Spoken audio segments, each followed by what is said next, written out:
Good evening and happy Thanksgiving. It's Rudy Giuliani, and you're here hopefully to talk to the mayor, and we're going to have a Thanksgiving night conversation and special.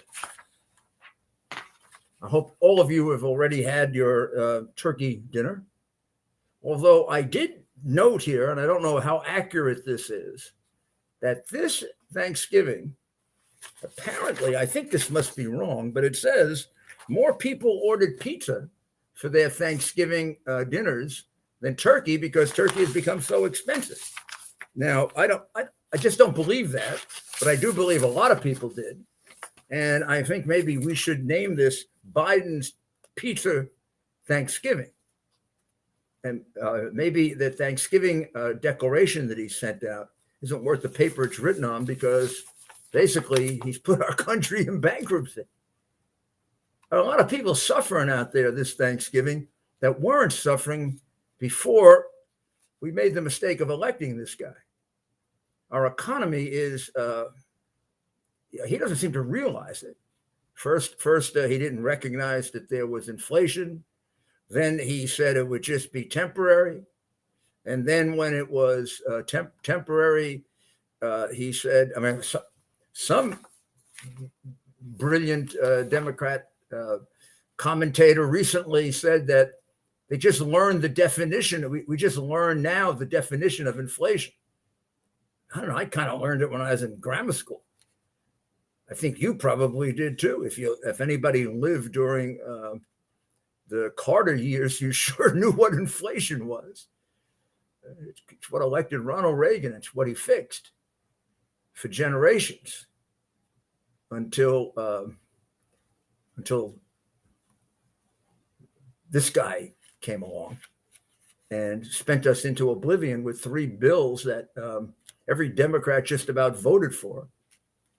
And it's the reason why your turkey dinner, your Thanksgiving dinner, was anywhere from 18 to 30% more expensive than last year at this time, if you're lucky. And a lot of people just couldn't afford it. I don't know how the guy can sleep at night with the damage he's done to the people of this country. So to all of you who are suffering, still be thankful that you're in the United States of America. You're part of a country that's rebounded from everything. You're part of a country that has taken tremendous blows and been able to become stronger as a result of it. Oh my goodness, how often will we count it out? I remember the books in the 1970s. The American empire is over. The American era is over. And as Ronald Reagan said, our best days were ahead of us. We had some great years in the 80s. We certainly had great years under Trump. Certainly for people of modest means, they were great years. They're the best incomes for Blacks and Hispanics and minorities ever, more jobs, better paying jobs. And they were ascending. They're going up until the pandemic came along. And then as soon as the pandemic was over, we had a rebound, headed in the right direction, until we decided to have a massive move toward a very different kind of economy, a socialist economy, an economy where more people don't work than work, an economy where we make not working attractive, an economy in which some people get their debts paid off completely because their votes are important to the Democrat Party and others don't. Like the student loan forgiveness for some people. Well, first of all, it's only for people who went to college, being paid by everybody else, including those who didn't go to college, some of whom are at the lower end of the spectrum. Again, it's also only for some of the people that had student loans, not all. Not all student loans are forgiven, certain ones. And of course, people who paid off their loans aren't getting their money back. So they paid off their loans for nothing, didn't they? They were, I guess, in the words of the amoral group of Democrats that support this, they're just a bunch of suckers. They actually worked hard and paid off their loans. They actually thought They owed that money to the government. And even if they couldn't pay it right away, they worked and worked and worked, and they paid it off. But then others have gotten away with it, but not yet, because the courts say it's illegal. The Biden is still promising it because there's still an election hanging out there. As soon as George is over, he'll cave in, just like he's caved in on most of it. So I don't know if you caught this, but this idiot in the White House named Ron Klain, do you know who he is? He's the he's one of the brains behind Biden. Well, somebody's making these choices. We know somebody made the choice to evacuate Afghanistan by taking the soldiers out and the military out first and leaving the civilians behind to be killed by the terrorists.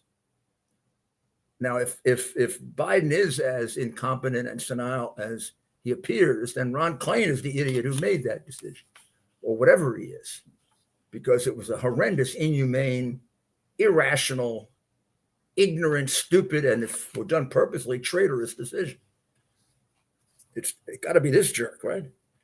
So they put out on the White House put out on the social media a list of President Biden's top accomplishments from when that uncle comes at you at Thanksgiving dinner. Now, those were the words of the genius Ron Klain. So they want to remind people of Biden's accomplishments, which of course is all disinformation because it's all untrue. So one person tweeted out, "Everything about the Biden administration makes sense when you realize it's being run by the types of people who bring talking points to Thanksgiving dinner to fight with their families about politics." It says it all, right? Who could possibly defend this performance? Here's the article I was looking for. Can you see it? Pizzas for us or for U.S. thanks. Pizza is expected to be a popular alternative to turkey at Thanksgiving dinners, as hosts and guests alike face increasingly stiff prices for traditional staples, according to a survey. Some 33% of people planning to celebrate Thanksgiving said they would serve pizza this year. Just 24% said they plan to serve turkey. 54% of Gen Z respondents and 51% of millennials say they felt stressed about covering Thanksgiving costs. And it goes on and on and on with all the pressures, economic pressures on people this Thanksgiving. So here's what I will say to you, and hopefully we do have a lot to be thankful for just being here in the United States, even if things are harder, even if things are more difficult. For our ancestors and those who made America possible for us, going back to the people who came here on the Mayflower and celebrated the first Thanksgiving, which was celebrated after a terrible winter in which they lost about half, if not more, of their brethren. They were people that came here seeking religious freedom. They'd probably be surprised about in America that over the period of time of the pandemic, particularly, in fact, exclusively the Democrat governors cracked down on religion so harshly. Numerous court decisions in state courts have held the actions of Democrat governors to be a violation of freedom of religion, including 2 or 3 decisions involving, you remember Governor Cuomo in New York, who was keeping churches closed or abiding by rules that were stricter than strip joints and bars. And bars were open, churches were closed. Well, I mean, the liquor industry has a much bigger lobby. And I mean, they're much more willing to grease politicians than priests and ministers and rabbis and imams. They kind of know how to do it. And what is our politics descended to state politics in state houses, particularly controlled by Democrat governors. Look at the one in my state. I mean, Albany is a cesspool run by a governor who's already got 2 or 3 major scandals. The last 2 Democrat governors over the last 20 years had to leave for reasons of scandals. Some disclosed, some not. So there's a lot to straighten out. But the one thing about this country that's so wonderful is you got the opportunity to do it. And I have no doubt that we're going to rebound. There may be certain Republicans and certain people who are sort of look at the world the way I do that are kind of disappointed in the results of the last election. I can't say that I'm not a little bit disappointed. You always want more, but a lot was achieved, particularly the most crucial and most important thing, which is to gain control of the House of Representatives. And I do think that Kevin McCarthy is off to a good start. I like the things that he's saying. I like the things that he's willing to take on. I think they're all the things that need to be done to stop the express train to socialism, and also to hold accountable the politically corrupt and economically corrupt people that are running our government. It's got to stop. We've got to have one standard if we're going to be united. When Biden says he's going to unite us, that isn't just, sing songs and hold hands. And you can't unite a country when half the country feels it's being treated unfairly and differently than the other half.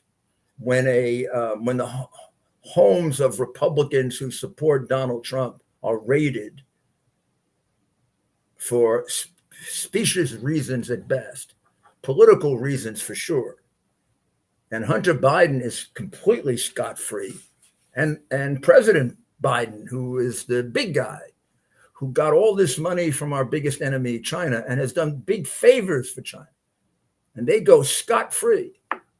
No accountability for years. Even Attorney General Barr covered up their hard drive for a year and a half that now contains all of these crimes.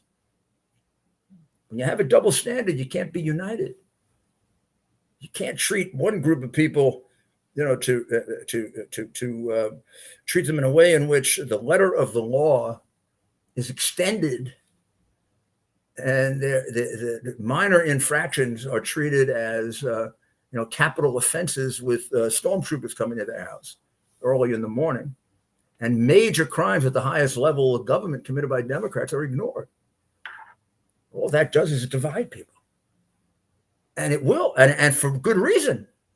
Sometimes people are divided for bad reasons. When there's unequal, grossly unjust application of the law, then the reasons are real and they're powerful. And words, particularly phony words from incompetent people who can't even put sentences together, don't help. So, Ted, how was your Thanksgiving? Are you still there? I'm here, Mayor. Can you hear me? I can hear you great. How was your Thanksgiving? My Thanksgiving was great. Back in Michigan, Mayor. You're in Michigan, but you were at the parade. You were at the parade today. Early this morning, yes, that's right. The Macy's Thanksgiving Day Parade. And if you go to the mayor's Facebook, we were unable to catch the parade live due to just so much internet. People trying to connect to the internet right where we were. However, we posted a video, a walking tour of Manhattan. I got a lot of interesting laudatory comments about it. It's an interesting video that we posted, commentary free, something a little bit different, but we wanted to make up for not being able to give you live coverage from the parade, but tune in next year, and we'll make sure to do that. But a great day in Michigan. Of course, Mayor, we're getting a lot of questions. And per usual, please comment below your name and where you're tuning in from. We have a lot of folks tuning in from Michigan. And we're also as well. Over the next couple of weeks, we'll give people lots of advice on New York at Christmas, and we'll shoot some specials about what to do in New York at Christmas time. And it's almost all of it is pretty obvious if you watch Christmas movies. I mean, the thing to watch tonight, if you haven't watched it already, is Miracle on 34th Street. Great. Right, Mayor. However, having you with us here, we know that our audience will get more of an insider's perspective on what to see and do when in New York, or if you're planning a trip to New York, or if you know someone who's planning a trip to New York City for Christmas. Growing up in Michigan in a small town, it was a big deal when a family was letting us know, hey, we're going to New York for the parade, right? Thanksgiving weekend. So it was a big deal. And I remember growing up, certain families would go out to New York and spend a few days, whether it's during Thanksgiving or the Christmas season. And so I really feel we know the audience would love to hear from you in the coming weeks about what to see and do in the region. Well, I've met many people during the time, even before I was mayor, but certainly since I was mayor and after, because I'm pretty well known. I've met many people from out of town during Christmas season in New York, from Michigan and elsewhere. And it's always wonderful to meet people who have come for the first time, because for me, as a native, lifetime long New Yorker, I always wonder what the impression is of New York City when you see it for the first time. But I'm talking now about Manhattan in particular, with the gigantic buildings, which when you're in the middle of them, it's like being in the middle of canyons. They call the parade that they give for the Yankees and the New York football Giants and the Mets and the teams that win, and for the astronauts, and they call that parade the Canyon of Heroes.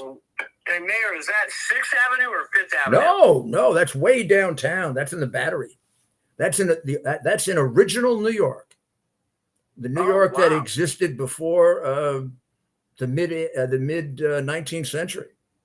So and Mayor, you've been to so many countries, probably every major city in the world, or many of them. There's really no place like Manhattan, is there? There's really no place. I mean, I'm of course I'm prejudiced and biased. I once debated Boris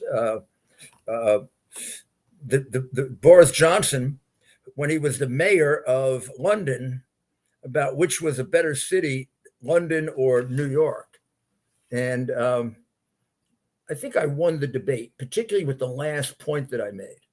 I looked at the audience and I said, "Any of you come to London for restaurants?" To which they laughed, including the people that were English. The restaurants in London, until recently, actually were really horrible.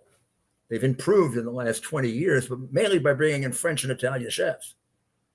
But that's always kind of been a friendly joke among others. My father has some English blood, Mayor, and there's always been a joke about their food, right? It's not as good as maybe some of the other countries in the region. At least that's the friendly joke. Not as good compared to French and Italian food.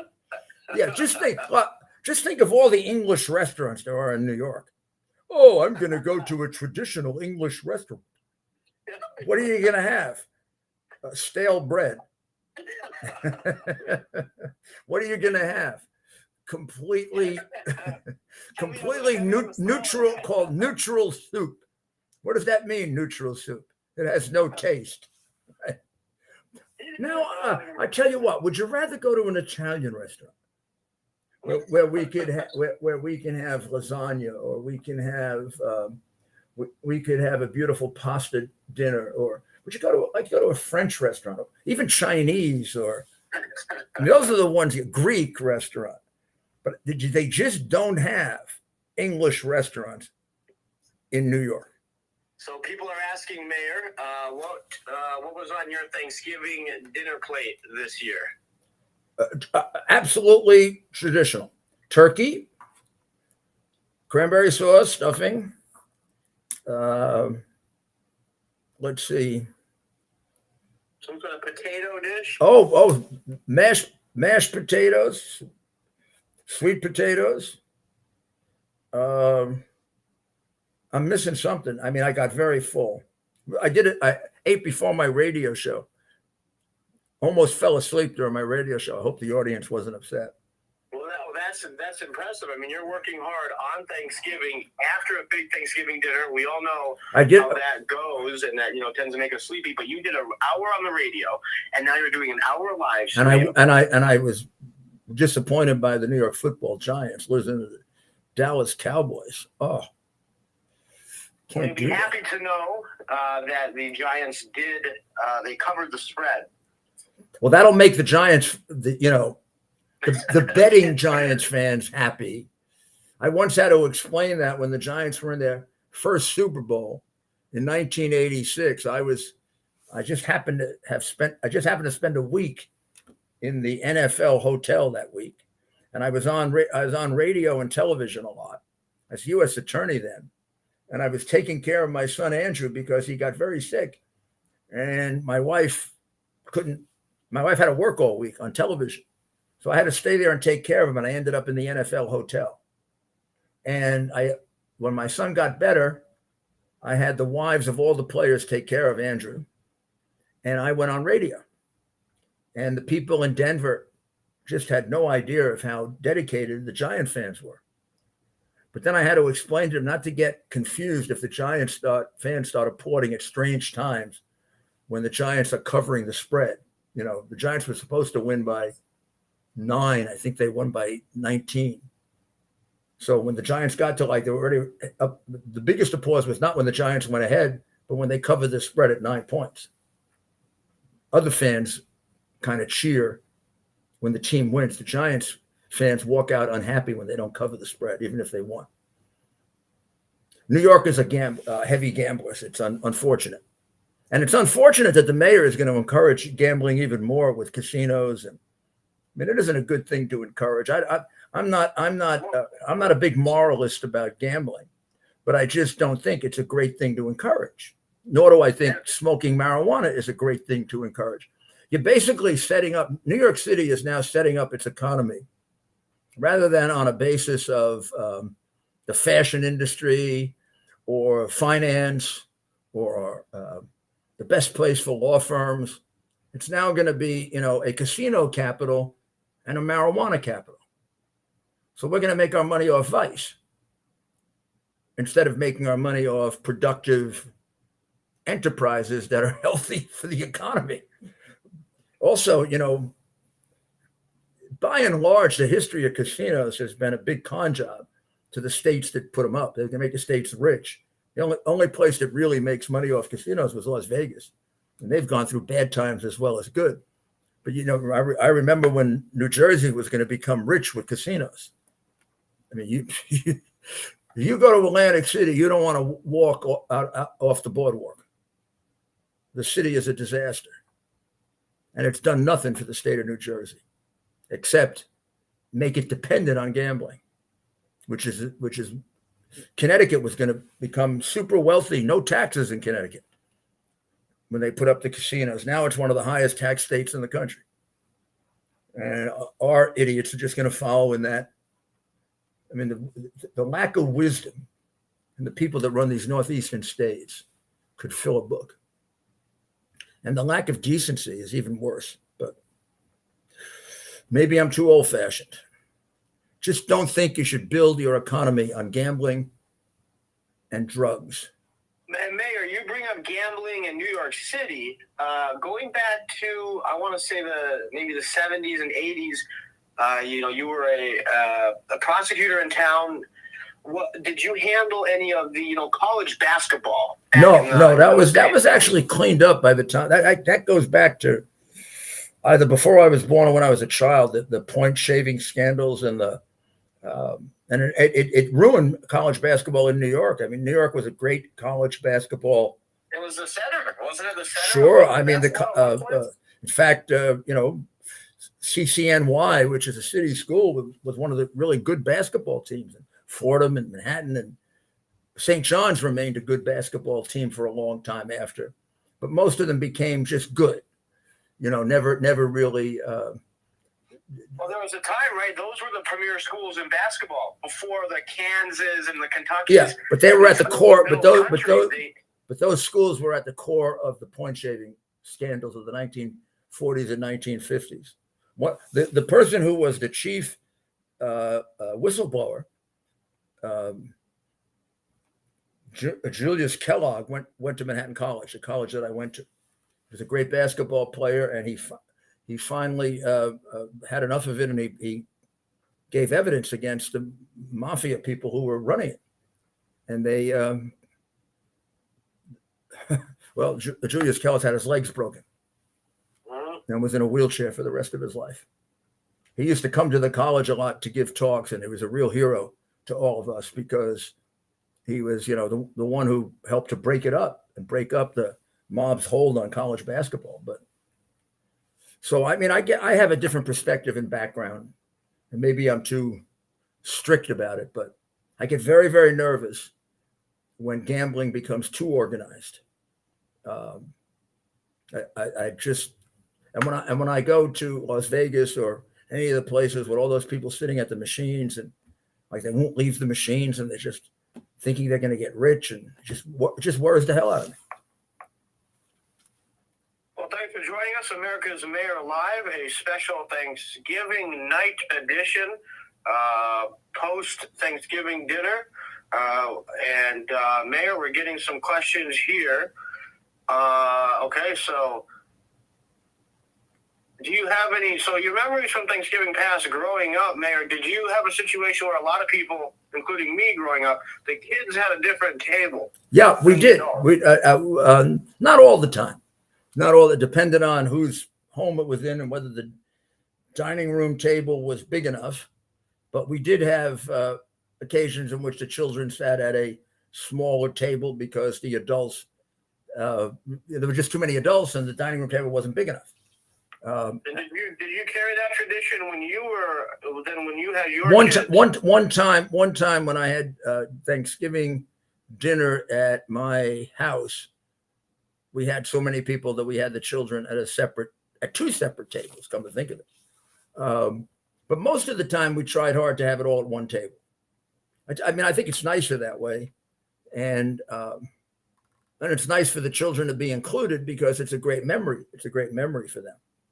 I guess it's also nice to be with the other. I mean, I enjoyed being with my cousins, and I kind of liked it when I was a little child. I think, if I can remember it correctly, that we had our own table and didn't have to listen to the boring conversation of the elders. They were always fighting about politics anyway. In my family was divided into Republicans and Democrats, and the idea, this idea that don't discuss politics at a family Thanksgiving gathering. I don't know what else we would have talked. Politics and baseball and football. That was it. And everybody had different teams, and half were Democrats, half were Republicans. They got very heated, but they were. But they never separated anybody personally. I had two. My father had two brothers. One was both of them were Republicans, and my father was a Democrat. But I mean, what would your father think of the Democrat Party today, Mayor? He'd be shocked. He changed before he died. Even he died in the 1980s, but he changed in the 1970s. Changed about the time that I did, with all the crooked welfare programs in New York, and my father was very anti-communist, and the soft approach to communism that started particularly with McGovern. And he voted his last vote would have been for Ronald Reagan. That was his last vote. I think he voted for Ford in '76. And that was his first. It would have been his first Democrat vote, I think. But he turned in the last 8 or 9 years of his life, as did just about every other Democrat in my family.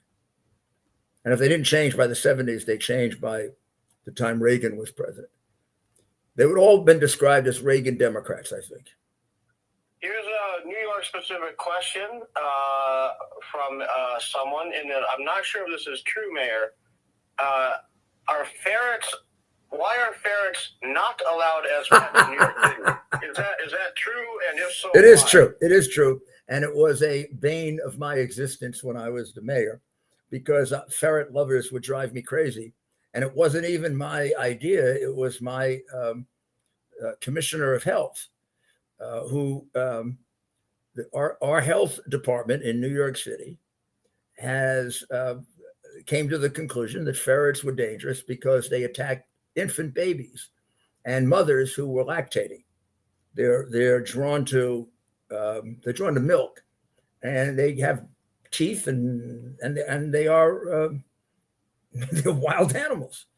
And New York City is a very crowded city, so ferrets were illegal in New York City, based on the Department of Health guidelines.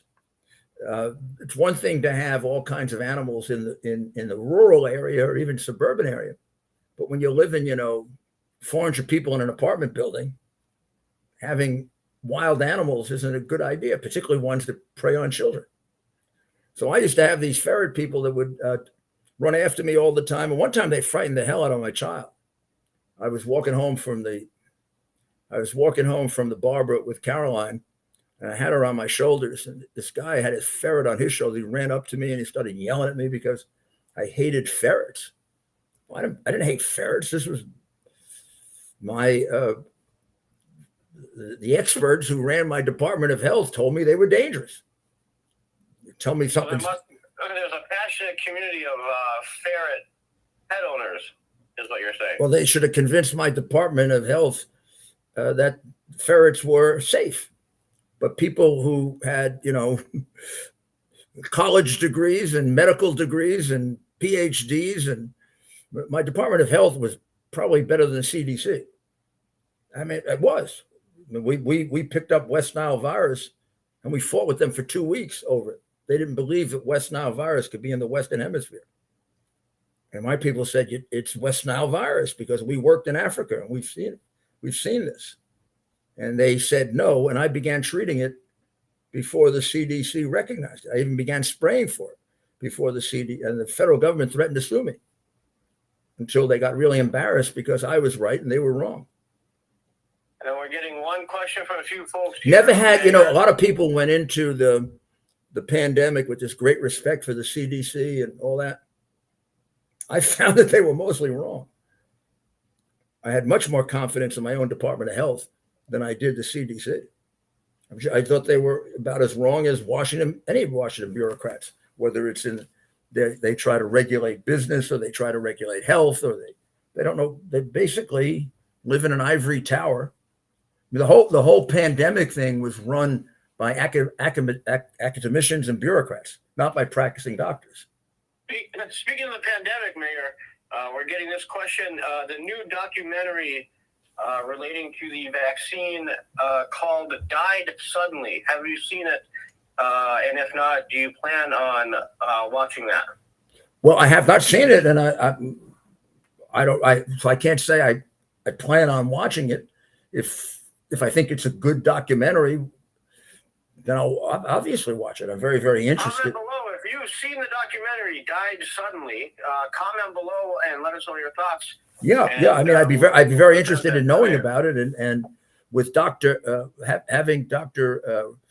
Maria as my partner, I was pretty much aware of the problems with the pandemic before they even emerged. I mean, she followed it. She followed it when nobody knew about it. And every one of her predictions about it turned out to be a lot better than the federal government. I mean, she ran a hospital. She was a real healthcare provider. I mean, and I found the doctors who actually provided the care for the people with CCP virus knew a lot more about it than Fauci and his group of pontificators. I mean, I have no idea why we put so much confidence in a bunch of bureaucrats that don't really practice medicine. It seemed to me that the people that we should have been listening to are the ones who were on the line and had to say, well, dealing with the dying people. And that's right, Mayor. And as you've said in the past, and many point out, Dr. Fauci was a virologist, and all of a sudden he was making business decisions, economic decisions, and changed society as a whole. Yeah, I mean, and Dr. Fauci never revealed until it was all over that he was getting massive royalties. In addition to being the highest paid bureaucrat in federal government, he got undisclosed massive royalties, and he's refused to tell us from whom the royalties came. And so did many people on his staff. When I was fighting with the CDC and all those people in Washington, and they were dead wrong and we were right, I didn't know they got extra commissions. Never heard of that. These people could be making millions of dollars. And they're going to be objective about their decisions when they're making millions of dollars. But I don't know. Maybe they did make millions, but they won't disclose. When Fauci was asked to disclose his royalties, how much and from whom, he didn't do it. Now, where does he have a right to do that? We have a right to know if his judgment could be impaired by his getting tremendous amounts of money from pharmaceutical companies. Maybe he didn't get vast amounts of money from it, but he has no right not to disclose it. Thanks for joining us, America's Mayor Live. Rolling along here on a Thanksgiving evening. Mayor, lots of questions coming in. Let's take a poll. Comment below what you had for dinner in one word. So if you had turkey, let us know. If you had pizza, let us know. Or something else. Or something Or else. something Chicken or ham. I can't imagine why you would, unless you can't afford it, and that's really unfortunate. But why would you not have turkey? I mean, just want to be different. Is turkey for Thanksgiving and ham for Christmas? Yeah, I think that'd be more logical. Although, remember in A Christmas Carol, Scrooge gives the little boy money to go buy. In some versions, it's a goose, and in other versions, it's a turkey. But actually, in the original Dickens, it's a goose. So the English often would make a goose for Christmas. I don't know that. I mean, I don't know if there's a traditional Christmas. May vary by country, right? A traditional. Captain Z had country-style pork ribs tonight. Stevie had steak. We've had a few people comment that they had steak. Yeah, I mean, I love steak. Probably like steak better than turkey, but it just seems to me turkey's the more. When it comes to the turkey, do you prefer the dark meat or the white meat? The dark meat and the drumstick. The leg. And that's a rule. You get a drumstick for Thanksgiving, correct? If I don't, I have a temper tantrum. Thanks for joining us, America's Mayor Live. Keep the questions coming. The mayor live from New Hampshire tonight.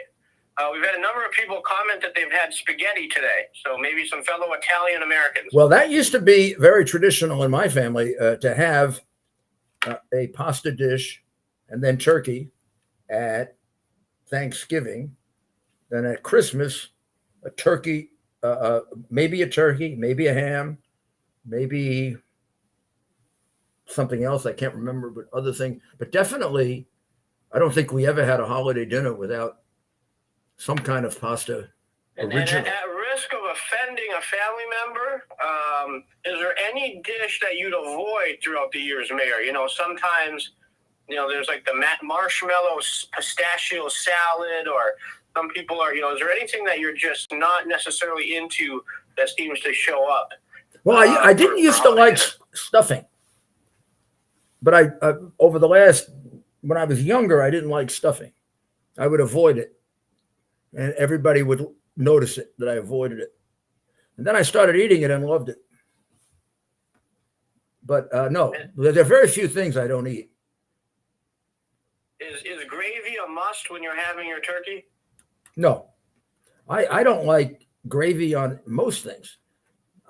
For example, I would never put anything on a good steak, or I like to eat meat and taste it, not have it smothered. I think people put things on food that isn't very good to make it taste better. It should inherently taste good. Cindy and Doug, they say that most Catholics have seafood on Christmas Eve. I grew up Catholic. I did not have seafood on Christmas Eve. Have you heard of that before? Of course, but you're too young. Christmas Eve was a fasting day. You couldn't have meat. So you had to have you had to have fish or something like that. So the Italian tradition is to cook seafood on Christmas Eve. They even have in certain parts of Italy, they have special fishes that they make on Christmas Eve, and different parts of Italy have different special dishes. But having seafood on Christmas Eve is a very big, certainly an Italian tradition, and I think it's pretty much a tradition of Mediterranean countries, and it derives from the fact that Christmas Eve used to be a meatless day. You had to fast for Christmas, like Fridays. Interesting. That's not as big of a thing in the Catholic Church today. No. It doesn't exist. I mean, like Friday was in Catholic families, everybody would have to come up with something other than meat to eat on a Friday. You couldn't eat meat on Friday. It's similar to the tradition, and my dad always talks about this, Mayor. Back in the day, Good Friday, stores were closed. Sure, yeah. But every Friday of the year was until the 60s, I guess, until the Vatican Council, was a fasting day, and you could not have meat on Friday. All year round, every Friday, every single Friday. No meat on a Friday for a Catholic. And then that ended probably in the 60s, when it ended at the same time that the Latin Mass ended, and with the Vatican Council. And the Vatican, that's right. Mass used to be exclusively in Latin. Yeah, I still remember it in Latin, and I still sometimes go to a Latin Mass, and I have a Latin missal that I read at times just to keep up with Latin, because I think it's such a beautiful language. I can still recite the beginning of the Mass in Latin. Our friend Shawnette, who helps moderate, is checking in a little bit late. She apologizes and says she's been binge watching movies, but she's here now. So like what? Shawnette, what movies? Shawnette, what movies have you been watching? And that's a big thing. What holiday movies do you recommend? Oh, I love holiday movies. I love them. I watch the same ones I can't go through the holidays without finding a way to watch It's a Wonderful Life, or several of the Scrooge movies. The movies based on Dickens' Christmas Carol, particularly the Old English classic with Alastair Sims. I think that's the best one, the closest to Dickens. Sometimes I read the entire Christmas Carol at Christmas time, just for myself. When I've read it to my children. Well, maybe we'll get a reading of the Christmas Carol. And I used to read a night before. Used to read a night before Christmas to all the children at Hale House every year, both when I was mayor and then for many years after. It's very, very beautiful to go give presents to those children. And well, our viewers will want to stay tuned for some very special surprises in the coming weeks on America's Mayor Live with the mayor, who is very much into the traditions of the holiday season. Yeah, I mean, New York really is a beautiful city at Christmas time. Probably certainly it's the time that we get the most people in New York, and I mean, I've been in many cities at Christmas time. I've always been a little disappointed compared to New York, including London and Paris. Well, that's right, Mayor. A lot of people, when they talk about global cities, they love to put, obviously, New York with London and Paris. I'm sure you're biased, but no place can compare to the Big Apple during the holiday season. No, not even Rome. I mean, maybe if you go to the Vatican for midnight mass with the Pope, that's pretty hard to beat. But Rome is okay at Christmas time, but it's not. Rome is beautiful all the time, but at Christmas time, it doesn't stand out the way New York does. Shawnette watched Father of the Bride tonight. Well, that's a great old movie. That's fabulous old movie. But you got to watch Miracle on 34th Street, particularly when the judge has to make the decision whether he should rule against Santa Claus or not. and his political advisor comes in, played by William Frawley, who used to be on I Love Lucy, for people who watch I Love Lucy. William Frawley, I think he may have a cigar in his mouth. He's like the campaign manager for the judge. And he says to the judge, "You want to get reelected?" And the judge says, "Yeah." He said, "Well, yeah." And tomorrow morning, the headlines in the paper says, "Judge, whatever his name was, ruled that Santa Claus doesn't exist." Good luck, pal. Because he has to make a ruling as to whether the Macy's Santa Claus is really Santa Claus or not. So his political advisor is saying, you shouldn't want a headline in the Daily News or the Daily Mirror, which was their competitor at the time. Those were the morning newspapers. Judge rules no Santa Claus. You ain't going to get reelected, pal. Yeah, that's a tough one. So, Mayor, you got 2 hours, 2 hours of free time. Somehow, miraculously, 2 free hours come up in your schedule. So you got time for one movie. What are you watching? Probably watch The Godfather. Probably watch The Godfather. Any one of them, not 3. Any part of. Here's another argument that comes up. Speaking of movies and the holidays, are you familiar with the Die Hard movie franchise? Die Hard. Oh, sure, Die Hard. Yeah, Bruce Willis. Well, some people try to claim that's a Christmas movie. I never thought of it as a Christmas movie. I like the movie, but I never thought of it as a Christmas movie. I believe one of the Die Hard movies features one of the villains in a Santa Claus outfit. So they try to compare it. I'll fill you in on that, and maybe we can come back. I think they're being. I think they're being funny. I really think It's a Wonderful Life would fit more as a Christmas movie, or a Christmas Story, or. What do you think of Elf? Oh, great fun! Great fun! Home Alone, the Home Alone movie, the second one in which Trump appears. And those movies were made when you were mayor. Home Alone. No, before I was mayor, when I was U.S. attorney. Wow, Home Alone is Yep, it's that old. Yeah. The first one was definitely made when I was U.S. attorney. I think the second one was too. And those movies, of course, are a great look at New York of the time, right? Yeah, I mean, the second one, the kid is holed up in the Plaza Hotel, which was then owned by the Trumps.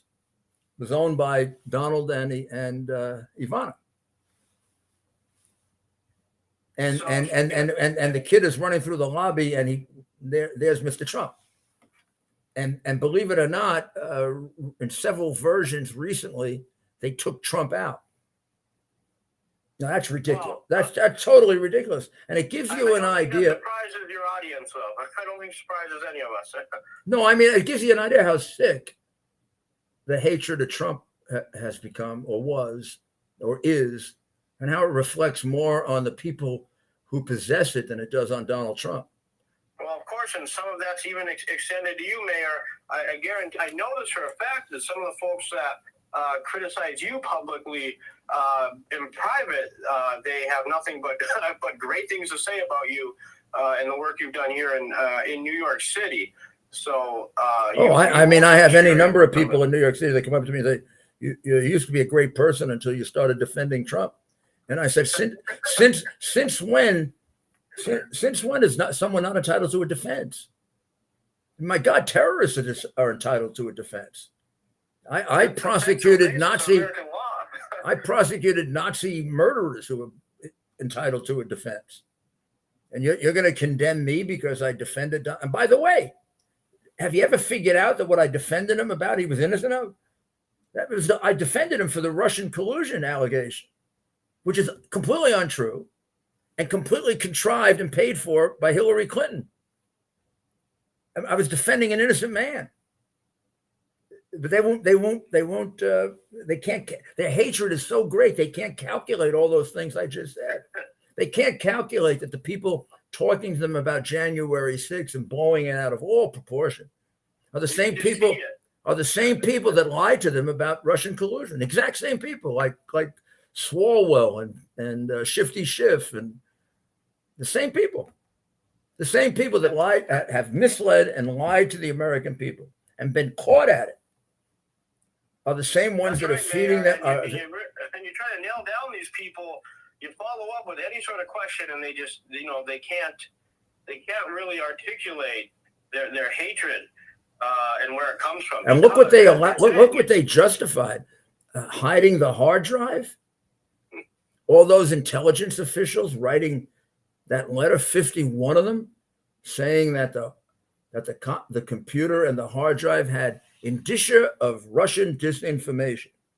Now, those are the 51 people that have probably been at the core of a lot of our problems with intelligence for the last 20 to 30 years during the Clinton, Bush, and Obama administrations. They were sort of our intelligentsia. Well, they're a bunch of liars.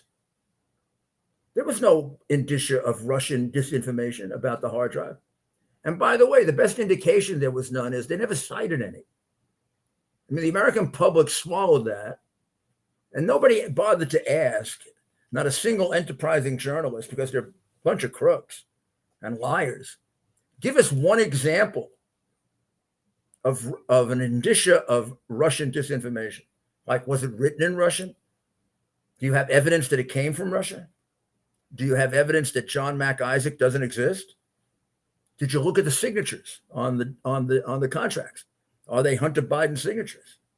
Did you check the phone numbers and cross-check them to see if they were valid phone numbers, the way Giuliani did when he validated it, or the way the New York Post did when they validated it? No, they didn't do any of that. They didn't do any of it. They didn't, in their letter, they don't even bother to cite. I mean, when I accuse somebody of something, I can give you the reasons why. I can tell you it's because I was told this, and I was told that, and I was told this, and here's the evidence. And if you go look at my podcast, you'll see I rarely say something and then don't show you the evidence. And if I don't show you in that podcast, I show it to you in the next one. And of course, you can listen to all the mayor's podcasts by visiting RudyGiulianiCS.com. That's RudyGiulianiCS.com. Mayor, what does the CS stand for? Common sense. Just a few minutes left. From Thomas Paine. Just a few minutes left, Mayor. We were getting some more questions.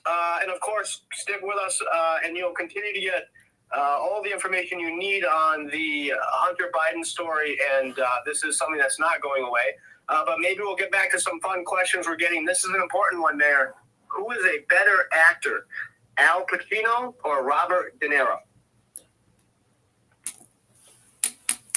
Very, very close. Now, I do have a serious prejudice against Al De Niro, Robert De Niro, rather. I know both of them.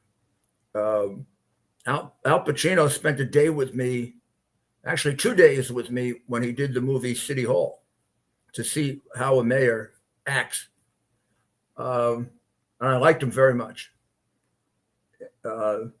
Robert De Niro, I also knew well when I was the mayor, because his studio is in New York, and we have a lot to do at regulating movies, because, you have to put the street aside and all. And I always found him to be a socially backwards person. He hardly talks, but nice guy. But his hatred of Trump is like eating him up. I mean, I don't know what's wrong with him, but if you just as an actor, he's a great actor. So is Pacino. I mean, they're both great actors.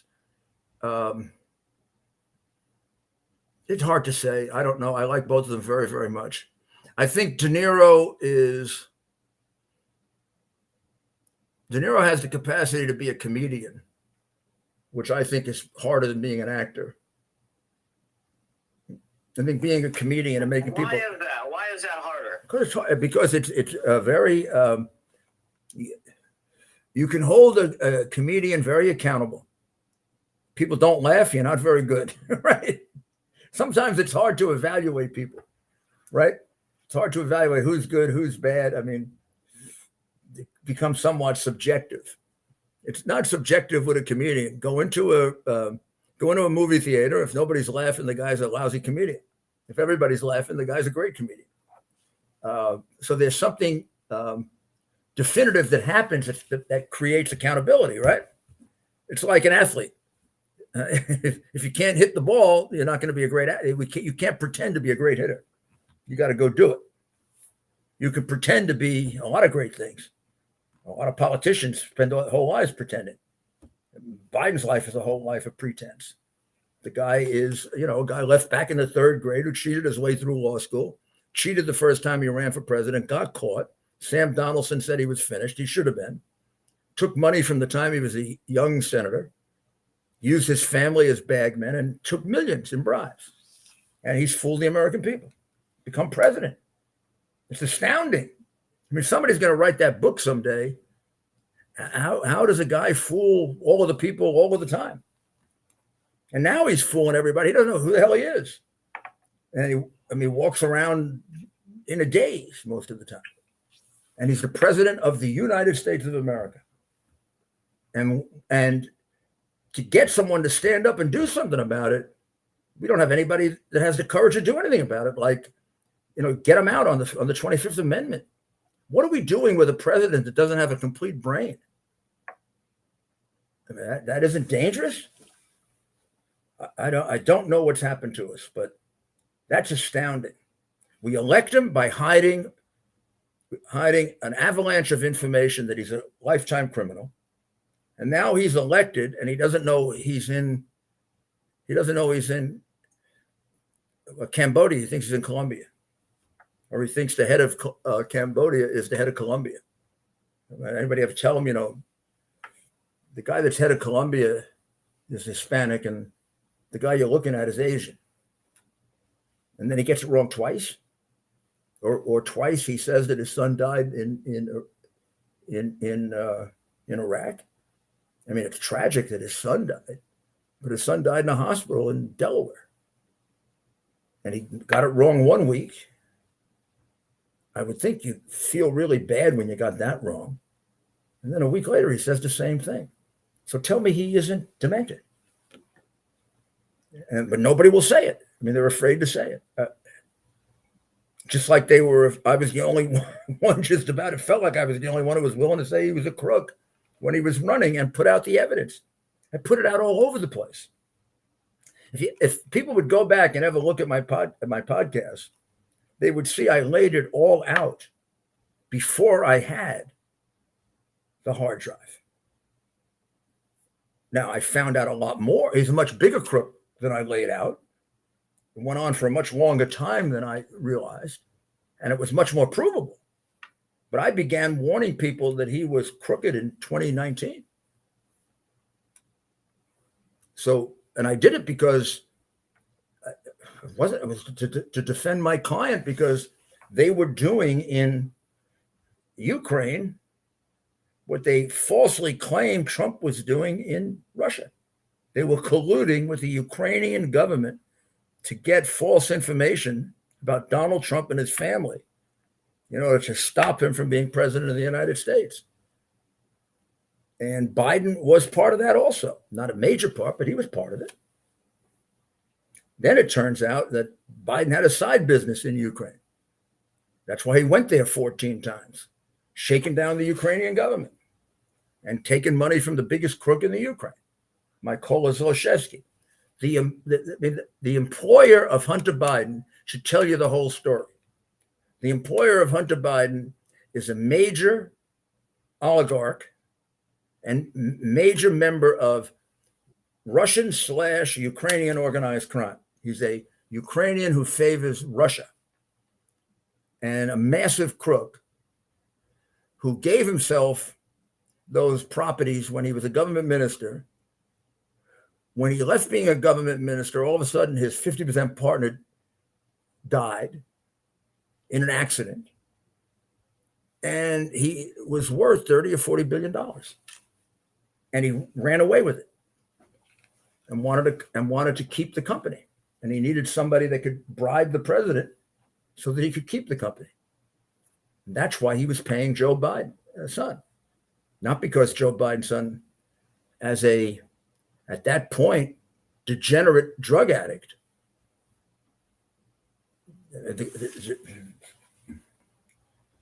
It was so obvious that Biden was involved in a bribe from the very beginning that people had to strain in order to avoid it. When you look at the video of him describing it for the first time, it's 100% clear that it was a bribe, particularly when he doesn't disclose that his son was part of that company. But thanks for joining us. America's Mayor Live. And Mayor, what a fast hour. It's already 9 p.m. We want to do a special shout out and happy Thanksgiving to our moderators tonight. Of course, Rob from Sea Caucus, Heat Girl, Daryl, Ward, and Shawnette. Thank you very much. I hope you all had a very, very happy Thanksgiving, and we'll be back with you tomorrow at 8. And if you have time, you can get me on the radio between 3 and 4 tomorrow on WABCRadio.com, which you can get all over the world. Today, I heard from Joel in Jerusalem. You know, there was a terrible bombing in Jerusalem.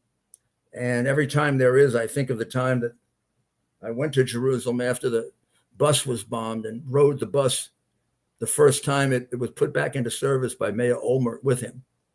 And I went there because Mayor Olmert asked me to come to lift the morale of the people of Jerusalem. And frankly, they lifted my morale. They were so brave. They just went right back out on that bus as if nothing happened, which is basically to tell the terrorists, you can kill us, but you can't beat us, which is what the people in New York did and in America on September 11th. And that's the spirit we have to have. We can't be cowering, and we can't be cowering the way Biden does. The way he did in Afghanistan is disgraceful, leaving people behind, letting people die, taking soldiers out, leaving the civilians there.